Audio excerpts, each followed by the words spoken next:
In this video, we're gonna get into the truth of intermittent fasting. Many of us have heard of it, maybe many of us have tried it, but what does the science have to say, and is it really beneficial and worth doing? Let's get into it.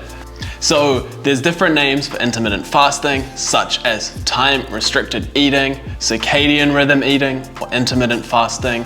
There's different protocols or amounts of time that people fast for. Might be eating for only 8 hours a day, 6 hours a day, or 10 hours a day. And some of the benefits that people are talking about might be improved weight loss, improved metabolism, and other markers of health such as cholesterol. Just feeling more energy, giving our body a break so we can digest our food, feeling better as we move and navigate through life. And I'm often asked about the benefits of intermittent fasting. Is it worth doing? A lot of people maybe know a friend, family member, someone online who's tried it and is raving about it, saying that it's really beneficial. Something that I've kind of played with for maybe the last 5 years or so. And I think it definitely can be beneficial for some people. But let's get into this study that came out last month, which I feel really sums up what we know at this point about intermittent fasting. So this study was a meta-analysis, meaning they looked at many different studies together and pulled all of the results and made some conclusions based upon them.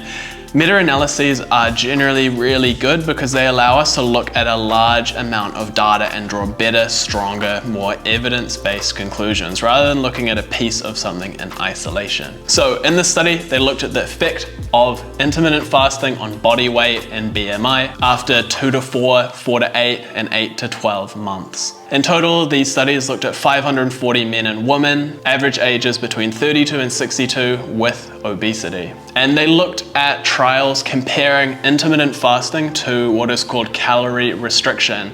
This is essentially going on a diet, reducing down calories to help us to lose weight. And what were the results? So the results of this showed that intermittent fasting was as effective as caloric restriction. There weren't any specific extra benefits to intermittent fasting on average. And another thing to note is that intermittent fasting was found to help reduce LDL cholesterol compared to the control groups, which may be beneficial for people wanting to optimize their risk profile for cardiovascular disease. But the important thing here is this is on average. When we're looking at a study at a lot of people, we're getting averages of a population, which is really incredible for being able to make inferences and make recommendations that can support a wide range of people. And why is this important here? It's because for you, maybe intermittent fasting is great. Maybe you're the sort of person that if you go into this more restrictive regime where you know I'm only gonna eat between 10 a.m. and 6 p.m. and after 6 p.m. I'm not gonna eat anything more. Maybe for you, that's incredible and it allows you to stop snacking late at night when maybe that was a time that you ended up eating a lot of calories without realizing it. But maybe for some other people, it's not great. Maybe the restriction is going to exacerbate some unhealthy tendencies in them, particularly for people with disordered eating tendencies. It might not necessarily be good to go on a more restrictive regime. What's important to note here is that calorie restriction is what is important when it comes to weight loss. Intermittent fasting can be one tool in our toolbox that we can use to help achieve this caloric restriction, but it's not the be all end all. If it works for you, amazing. Go for it, enjoy it, use this tool. But if it doesn't work for you and it doesn't feel right for you, then don't beat yourself up. You're not going to miss out on any magical, exceptional benefits that are only found when we do intermittent fasting.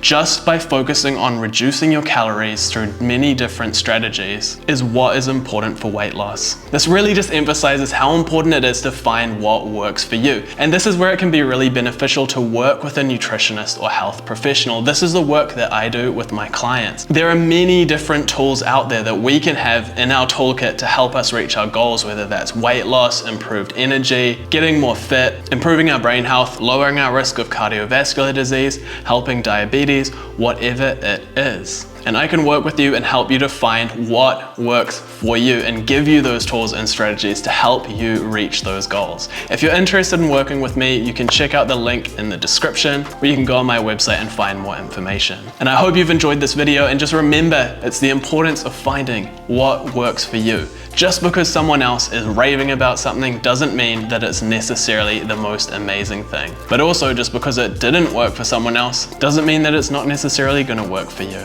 I'm interested to see where the further research on intermittent fasting goes, still being studied for many other benefits. But in terms of weight loss at the moment, we can be pretty clear that it doesn't seem to have any specific benefits, unless for you that benefit is helping you to reduce your calories and giving you a more prescribed time to eat. And if you're wanting to learn a bit more about some of the confusing myths that are out there in the nutrition world, check out this video where I go over some of the top 5 nutrition myths and help you to navigate them, to help you make informed decisions and have a healthy relationship with your food so you can live a long and healthy life. If you have any comments or questions, leave them down below, and I'll see you soon for another video. Stay healthy.